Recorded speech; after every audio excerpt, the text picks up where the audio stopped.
Okay, so what if I told you, right, that there was a way you can file your annual returns without having to pay a penalty?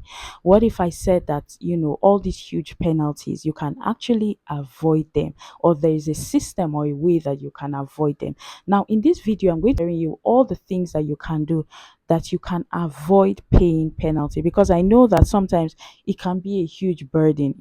Some companies don't really have this proper information, or they don't have regular compliance officers that can help them stay in compliance with regulations and all the stuffs like that. So this video, I'm going to be showing you how you can monitor your company and to ensure that you avoid those penalties. So if that is what you're interested in, make sure you watch this video to the end. If you haven't already subscribed, make sure you subscribe and put on your notification bell, so each time I post a video you get notified. So let's just get right into the itty bitty of the thing. Now, for you to be able to avoid paying penalties, the first thing is you need to first know deadlines, right? You need to first know the deadlines that are involved in your company. And how do you know these deadlines?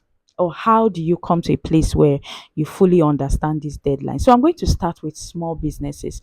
I'm going to start with business name, also known as sole proprietorship. This one, is a one-man business that is done on a small scale.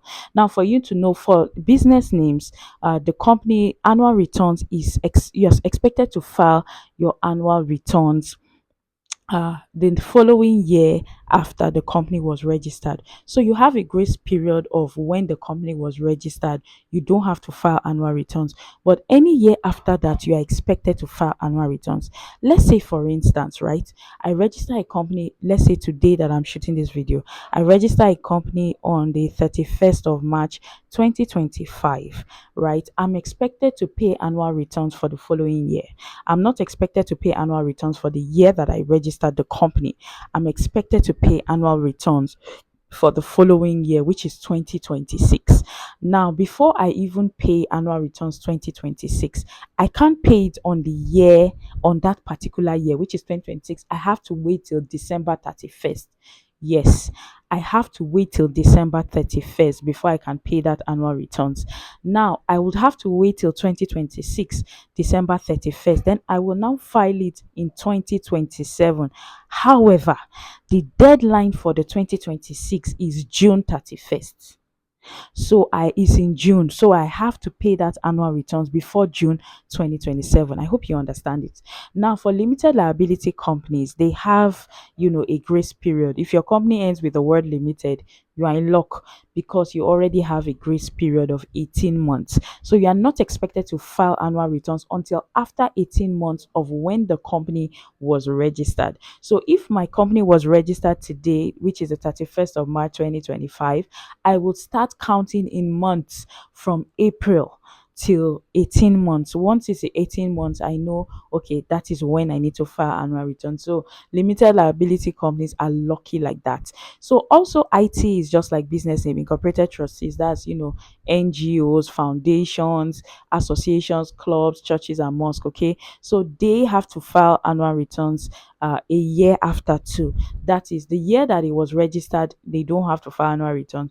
But the year after it was registered is when they need to file annual returns. So after we've gotten the deadlines out of the way, the first way you can avoid paying annual returns, penalties for annual return, is that you have to file your annual returns timelessly. You need to file it before the deadline. Like I always advise, people, if you are a business and you're very busy and you can't really keep up, it's important that you hire a compliance officer. Compliance officer can be a legal practitioner like myself. It can be, a tax consultant, an auditor, or a chartered accountant, or a chartered secretary, right? Those are the people that can help you stay in check and help you, inform you of, when your company needs to file the annual returns or comply with certain company regulations. It's not only corporate affairs. There are a whole lot of regulations that companies need to be aware of. So that's what basically a compliance officer will do for you. If you don't, I'd say make sure you monitor it very well. With these deadlines that I've given you, right?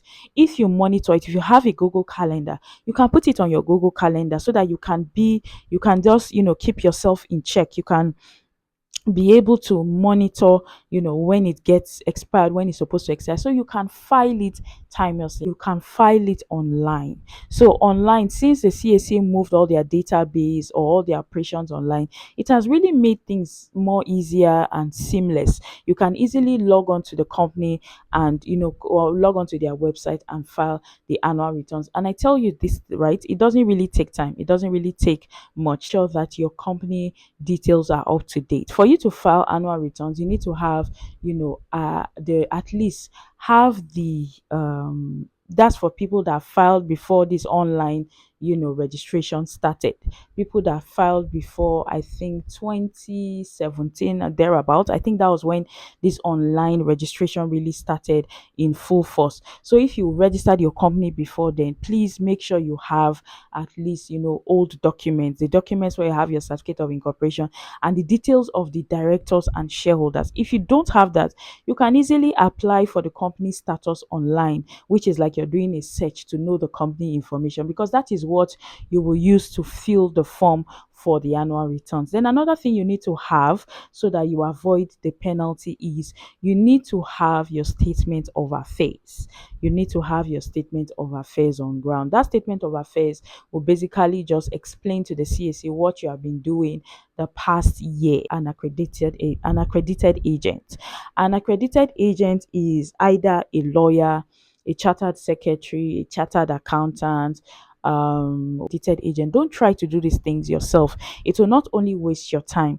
Sometimes you may even go and fill the form in such a way that they will charge you extra that they are not supposed to charge you. You'll go and be paying for penalty when you are filing early. Even me, that is an accredited agent, I've had that similar problem before. So hire somebody who is used to doing these things, who knows how to do these things, so that they can help you, so that you can avoid all these penalties or any little mistakes that can cost you extra. Then another, the last thing is, you need to constantly be checking your company status on the CAC. If you've registered your company for a while, some people feel like, okay, if I registered my company in 2023, or you go, sometimes you may still see active because it's not long you register it, but with time it will get inactive. Don't even wait for your company to be inactive before you now say, okay, you are late, you want to file. Once you start filing, keep a register or keep like a Google calendar of when you need to file things timelessly, or when you need to comply with certain regulations, which is CAC being part of them, right? So it doesn't matter even if your company is still active on the portal, you know that you haven't filed annual returns for certain years. Now the CAC has even made it easier. Once you go and type your company and you want to file, and they'll show you the years that are missing.